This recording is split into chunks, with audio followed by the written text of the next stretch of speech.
Hello बच्चों, welcome back to let's do chemistry channel. कैसे हो? आई होप आप अच्छे होगे। ओके, और आप अपनी स्टडी कंप्लीटली और मन लगा के कर रहे होगे और ज़्यादा से ज़्यादा पढ़ाई कर रहे होगे और खूब सारा दिन भर में ज़्यादा से ज़्यादा टाइम यूटिलाइज कर रहे होगे स्टडी के लिए। ओके, और आज जो हम पढ़ रहे हैं वो है, जैसे आपको पता है, पी ब्लॉक हमारा चल रहा है। ओके, तो पी ब्लॉक का जो आज जो लेक्चर है वो 6 नंबर का लेक्चर स्टडी कर रहे हैं हम। उस लेक्चर में हमने ग्रुप नंबर 16 आज हम क्योंकि ग्रुप नंबर 15 हम लेक्चर 5 और मैं कंप्लीट कर चुके हैं।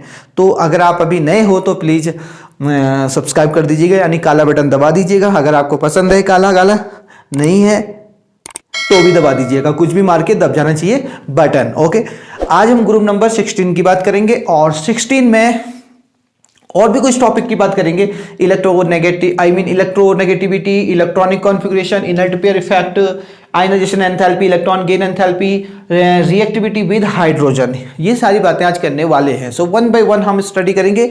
तो सबसे पहले मैं लेता हूं पहला topic. Okay, so let's start.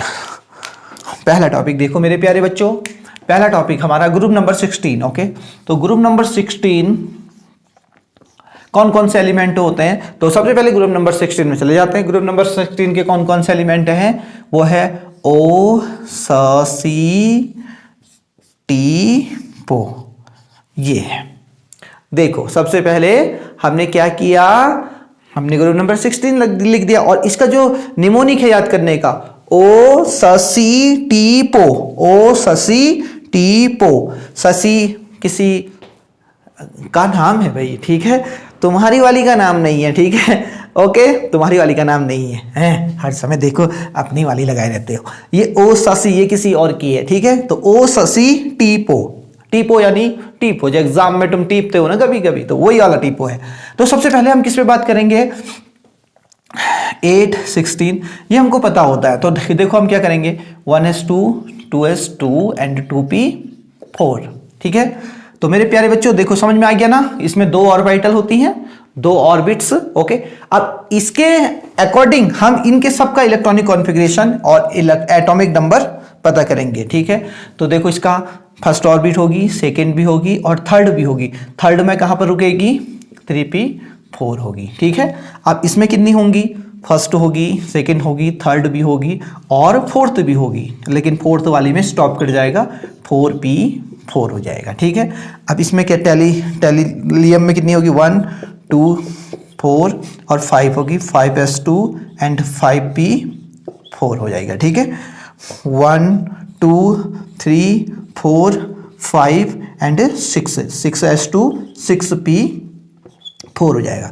तो ये देखो, अगर अब आपको पोलोनियम का क्या एटॉमिक नंबर याद नहीं है तो आप क्या करोगे, यहां तक पहले आपने क्या लिखा, इलेक्ट्रॉनिक कॉन्फ़िगरेशन, तो उससे पहले आप अबाव के अकॉर्डिंग इनको फिल कर लेना और फिर झट से क्या हो जाएगा, एटॉमिक नंबर पता हो जाएगा। वैसे एटॉमिक नंबर पता होने की ज्यादा जरूरत नहीं होती है, ज्यादा जरूरत किसकी होती है? वैलेंस सेल की। सो ग्रुप नंबर 16 है तो सबकी वैलेंस सेल में कितने इलेक्ट्रॉन होंगे? 6 ही इलेक्ट्रॉन होंगे, ठीक है। इतना समझ में आ गया ना? अगर समझ में आ गया तो लाइक जरूर कर देना, ठीक है। नहीं किया तो मोहित चलो डंडा लाना है, कर दिया ना, बहुत तेज हो रहे हो, अभी डरो जाओ। तो मेरे प्यारे बच्चों देखो, हमने एक और चीज मैंने बताना चाह रहा था कि क्या इसको चालकोजन भी बोलते हैं। क्या बोलते हैं इनको? ग्रुप नंबर 16 को क्या बोलते हैं? चालकोजन। चालकोजन, ये याद रखना है आपको, चालकोजन बोलते हैं। अब इनको चालकोजन क्यों बोलते हैं पता है? इसलिए चालकोजन का मतलब होता है और फॉर्मेशन, और फॉर्मेशन, यानी बिना इन एलिमेंट के कौन कौन से एलिमेंट?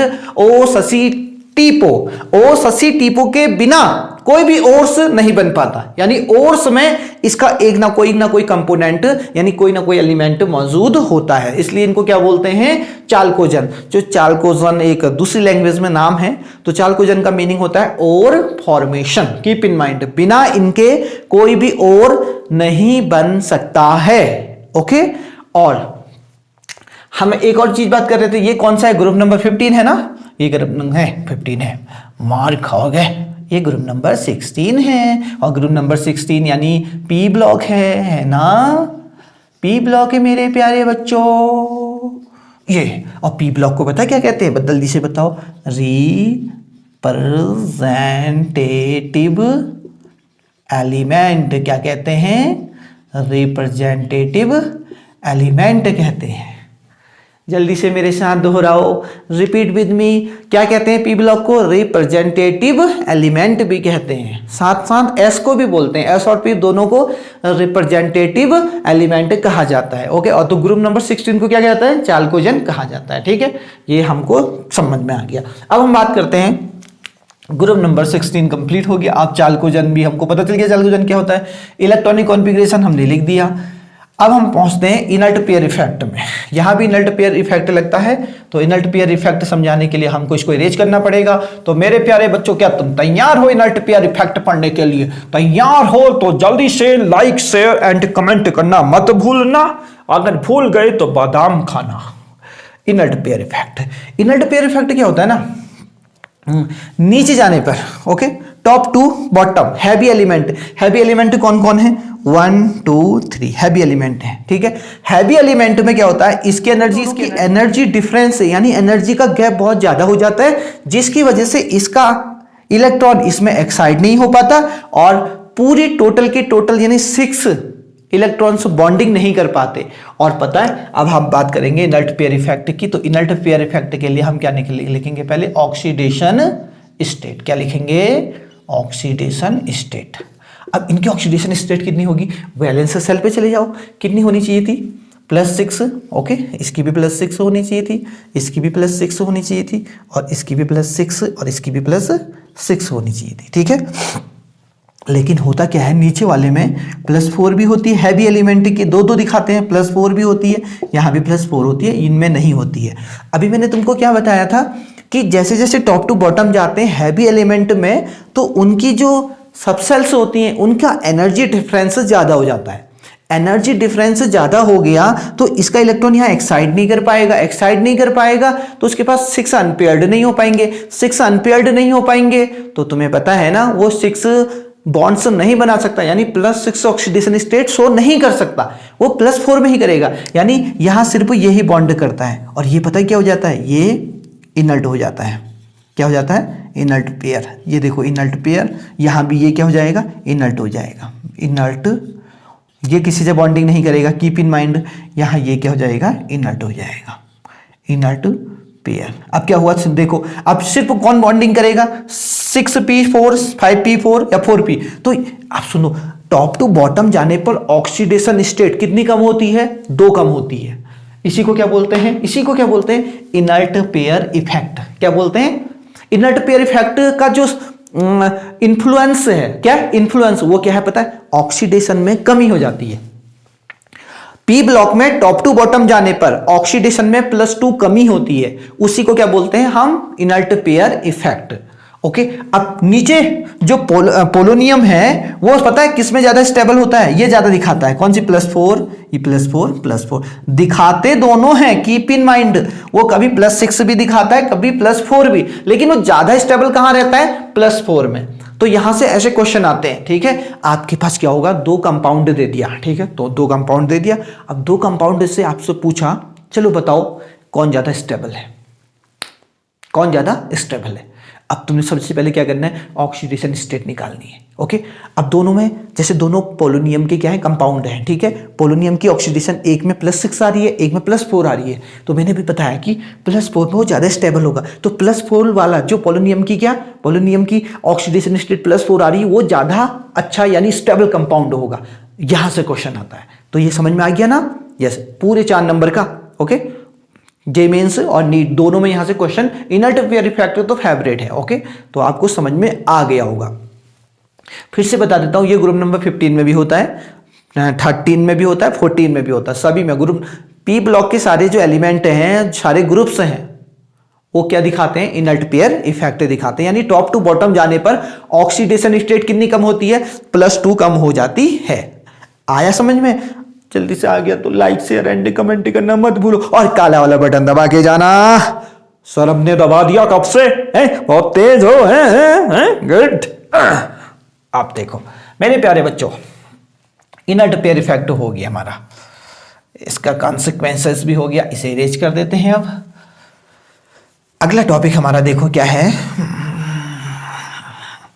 इसके भी इरेज कर देते हैं। Atomic and ionic radii. Okay, radii atom का साइज, यानी साइज की बात कर रहे हैं, ओके।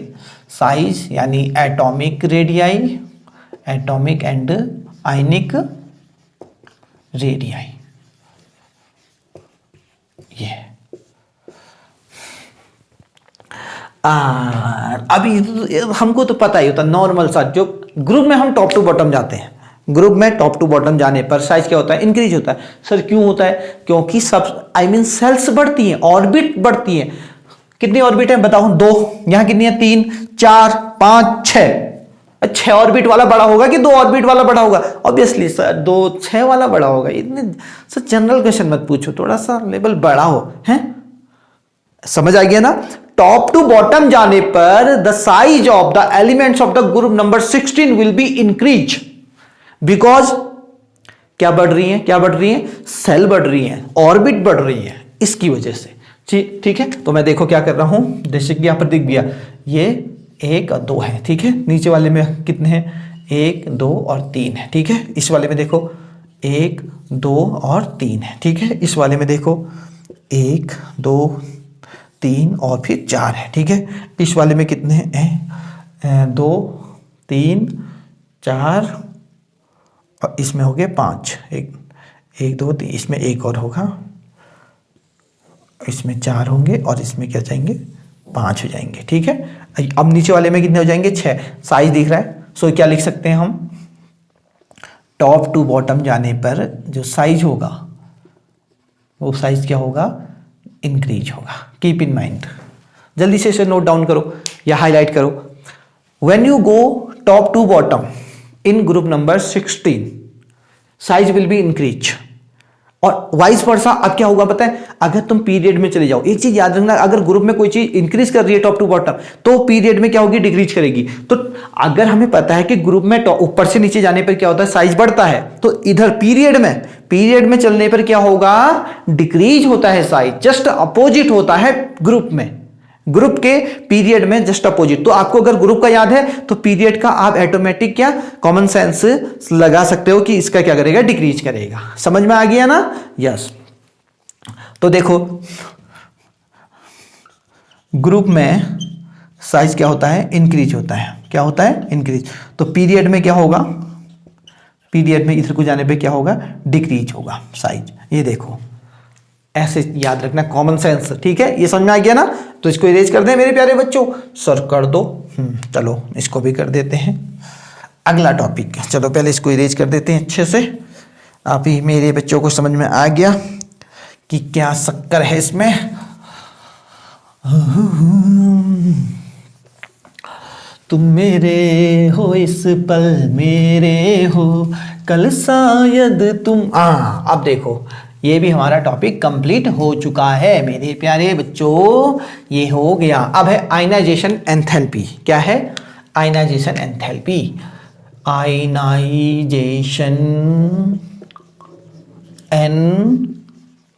एंथैल्पी क्या है? आयनाइजेशन एंथैल्पी, ठीक है। Ionization enthalpy inversely proportional to size. ये जल्दी से पहले ये फॉर्मूला लिख लो कहीं पर। अगर कहीं पर साइज क्या हो रहा है? ज्यादा है, तो उसकी ionization potential, ionization enthalpy, ionization energy क्या होगी? डिक्रीज होगी। साइज इंक्रीज कर। अब हमें पता है, अभी हमने क्या सीखा था? टॉप टू बॉटम जाने पर साइज क्या होगा? इंक्रीज करेगा। तो आयनाइजेशन पोटेंशियल क्या होगी? डिक्रीज करेगी। तो ये लिख दें, जल्दी से लिखो, इजी है। तो इसको टॉप टू बॉटम कर देते हैं, ओके। सो आयनाइजेशन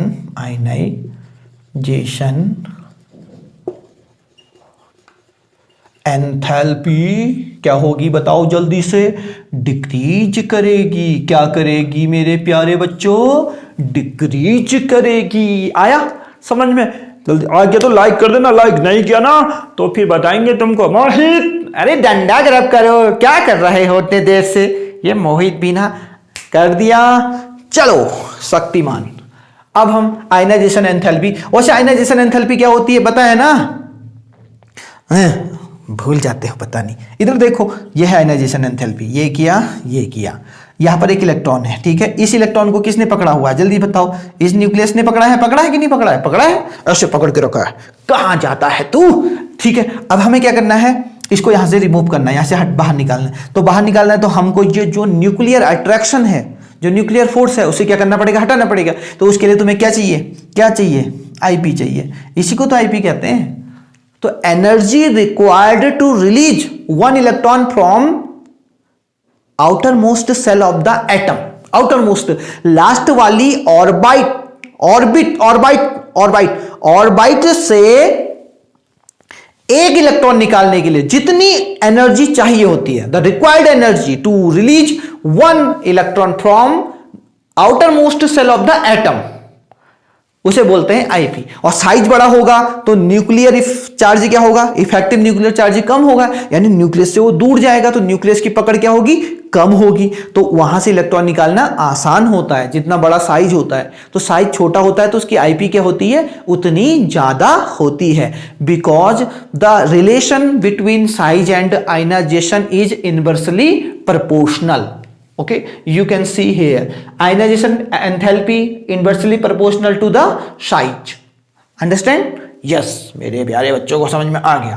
अब हम चलते हैं electron gain enthalpy. Electron gain enthalpy, इसको हटाओ, इसे भी हटा देते हैं। सर ये इलेक्ट्रॉन गेन एंथैल्पी क्या होती है? इलेक्ट्रॉन गेन एंथैल्पी देखो क्या होती है, इलेक्ट्रॉन गेन एंथैल्पी।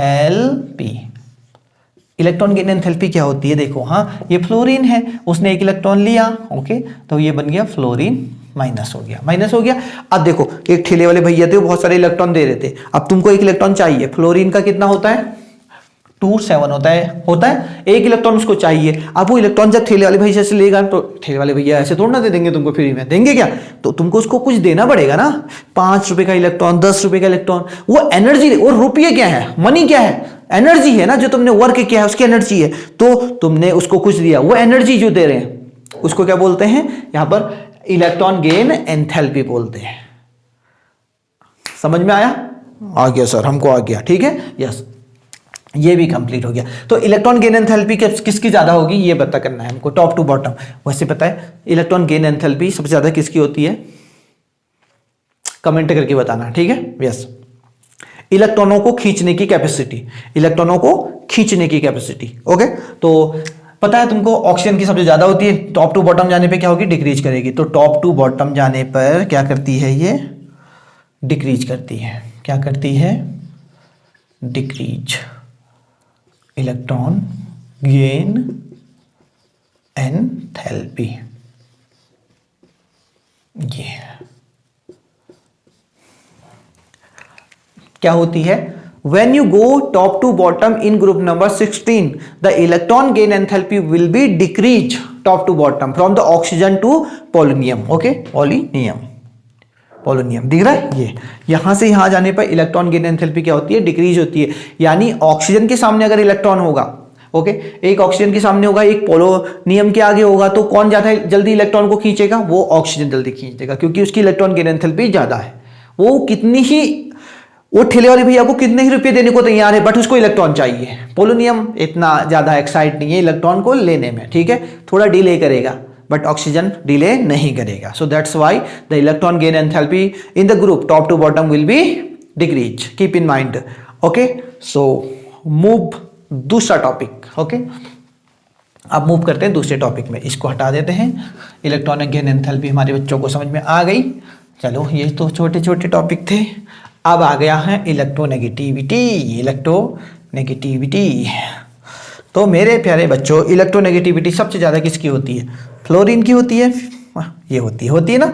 इसकी पॉलिंग जो पैरामीटर है उसकी 4.3, इसकी 3.5, इसकी 3.0, ये 3 होती है। इनको जल्दी से याद कर लो, लिख लो कहीं पर, फॉन, FON, फॉन होता है। फ्लोरीन की इलेक्ट्रोनेगेटिविटी 4.0, ऑक्सीजन की 3.5, नाइट्रोजन की 3.0। Keep in mind and right it down in your notebook, और इफ यू डोंट हैव, जल्दी कहीं पर भी नोट कर लो, जल्दी से नोट करके इधर को आ जाओ फिर से। इलेक्ट्रोनेगेटिविटी, अब दिख रहा है ना ऑक्सीजन की ज्यादा है, तो अरे यार ये तो कॉमन सेंस है, ऐसे कॉमन सेंस है ना, निमोनिक, ऑक्सीजन की ज्यादा है तो टॉप टू बॉटम क्या होगी बताओ, डिक्रीज ही करेगी ना। वैसे ग्रुप में क्या करती है, इलेक्ट्रोनेगेटिव डिक्रीज ही करती है।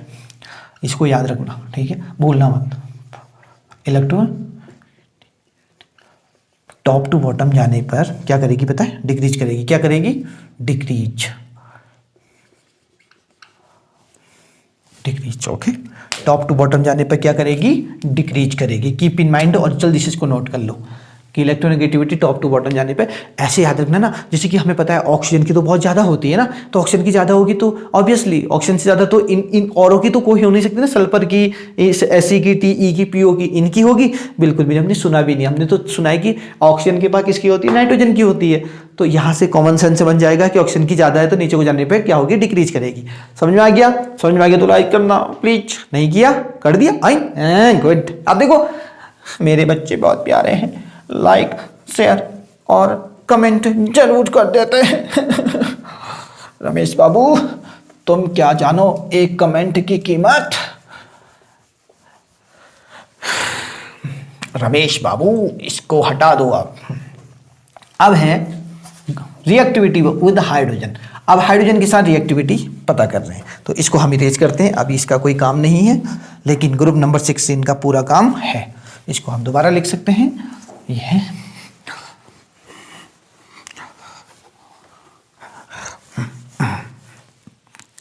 थोड़ी केमिकल प्रॉपर्टी है इसकी। लास्ट टॉपिक है हमारा ये केमिकल प्रॉपर्टी। ओके, यहां से भी बहुत सारे क्वेश्चन आते हैं।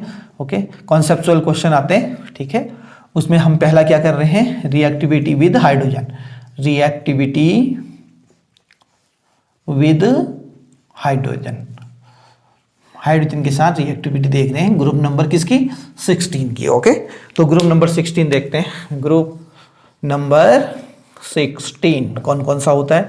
ओ, जल्दी से याद करो। ओ ससी टी पो। क्या? ओ ससी टी पो। और ये जो रेडियो एक्टिव एलिमेंट होता है कौन सा वाला? पीओ। क्या होता है? अब ये हाइड्राइड देखो, इसके हाइड्राइड बना देते हैं हाइड्रोजन से रिएक्शन करके। हाइड्राइड, इसका हाइड्राइड क्या होगा? H2O। इसका क्या होगा? H2S। इसका क्या होगा? H2Se, H2TE। ओके, और यहाँ क्या हो जाएगा? H2PO। ये बन गया सारा, ठीक है। ये हाइड्राइड्स हैं। अब सबसे पहले एक चीज जानते हैं इसकी, क्या? Thermal stability. ये बहुत बहुत इंपॉर्टेंट है। ये थर्मल स्टेबिलिटी पूछता है, ठीक है। तो थर्मल स्टेबिलिटी सबसे ज्यादा देखो, पानी की थर्मल स्टेबिलिटी सबसे ज्यादा होती है। क्यों होती है? कहा मैंने, क्योंकि उसका बॉइलिंग पॉइंट देखा कितना 100 होता है, यानी वो 100 डिग्री तक थर्मल यानी एनर्जी को यानी उसको सेंस कर सकता है वाटर। सो वाटर का 100 डिग्री होगा तो थर्मल स्टेबिलिटी क्या करेगी? टॉप टू बॉटम क्या करेगी? डिक्रीज करती है। तो थर्मल स्टेबिलिटी क्या होती है? टॉप टू बॉटम डिक्रीज करती है। क्या करती है? डिक्रीज करती है। ये टॉप टू बॉटम क्या करती है? डिक्रीज करती है। टॉप टू, यानी ऑक्सीजन बहुत ज्यादा थर्मल स्टेबल होता है, ठीक है। अब ये तो आ जाता है, ठीक है। अब पूछता है वो रिड्यूसिंग कैरेक्टर। रिड्यूसिंग एजेंट का कैरेक्टर क्या है इसमें? देखो साहब, अब देखो अगर थर्मल स्टेबिलिटी सबसे ज्यादा थर्मल स्टेबल रिएक्टिव कौन होगा? ये क्या होना? इसकी बहुत अनस्टेबल है ना, अनस्टेबल है तो रिड्यूसिंग एजेंट सबसे अच्छा कौन होगा? Tell me. यही अच्छा होगा। तो यहां पर पता है क्या? Reducing agent top to bottom क्या होता है? इंक्रीज करता है। Reducing nature, increase, reducing nature. यहां पर क्या लिख सकते हैं हम? Reducing nature. So keep in mind thermal stability और रिड्यूसिंग एजेंट या reducing nature just opposite to each other. Because why? क्योंकि थर्मल स्टेबिलिटी ज्यादा होगी तो वो क्या होगा? ब्रेक नहीं होगा। क्या? H नहीं निकालेगा, H प्लस नहीं निकालेगा। और अगर वो H ही नहीं निकाल रहा है तो किसी को H दे नहीं सकता, और किसी को H नहीं दे रहा है तो उसका रिडक्शन ही नहीं होगा। और जिसका रिडक्शन नहीं होगा तो समझ में आ रहा होगा कि अच्छा वो रिड्यूसिंग एजेंट कहलाएगा नहीं। सो जल्दी से इन दोनों को नोट डाउन कर लो। ग्रुप नंबर 16 में क्या होती है, ठीक है। किसकी बात करेंगे हम? डेंसिटी की। ओके, ये डेंसिटी। अब बताओ जल्दी से मुझे डेंसिटी क्या होती है? सर डेंसिटी का फॉर्मूला आपको आता है, बचपन में सीखा है हमने, है? जल्दी सीखा है तो बता दो। So density is equal to mass upon volume होता है ना। ये है, मेरे बच्चों को एकदम समझ में आता है यार, मेरे बच्चे होशियार है। अब देखो अगर density is equal to mass upon volume होता है तो डेंसिटी मास पे density is the proportional, density proportional to the mass. Density किसके प्रोपोर्शनल है? इसको लिख देते हैं, सर लिख दो ना है। ये लिख सकता हूं कि नहीं लिख सकता हूं? जल्दी से कमेंट करके यस लिख दो, और नहीं करता है तो नहीं है, करते हैं ना। किसी ने नो तो नहीं लिखा है? करता, क्योंकि डेंसिटी मास। अब देखो टॉप टू बॉटम मास क्या होगा? Heavy element. हैवी एलिमेंट किनको कहते हैं? ये हैवी एलिमेंट। इनको हैवी क्यों कहते हैं बताओ? ये हैवी एलिमेंट है, हैवी एलिमेंट। ओके, अब मुझे बताओ उनको हैवी एलिमेंट क्यों कहा जा रहा है? क्योंकि उनका जो मास है ना, एटॉमिक मास, वो बहुत ज्यादा होता है, तभी तो उनको हैवी कह रहे हैं, वरना उनको लाइट कहते। ठीक है, अब मास ज्यादा है। ओके, टॉप टू बॉटम जाने पर जो एटॉमिक मास होता है वो बढ़ता है। टॉप टू बॉटम जाने पर एटॉमिक मास क्या होता है? बढ़ता है। So that's why when you go top to bottom in the group number 16, so density will be increase. क्या? अरे अम्मा बता दो, जब तुम टॉप टू बॉटम जाओगे, कहां जाओगे भैया? ग्रुप नंबर 16 में, तो तुम्हारा जो डेंसिटी होगा भैया क्या होगा? अरे बढ़ेगा ससुरा, है क्या होगा? ससुरा बढ़ेगा। आया नहीं समझ में? हाँ, अब देखो हमको लिख देते हैं भाई, है। सो टॉप टू बॉटम जाने पर density increase, density increase. Why?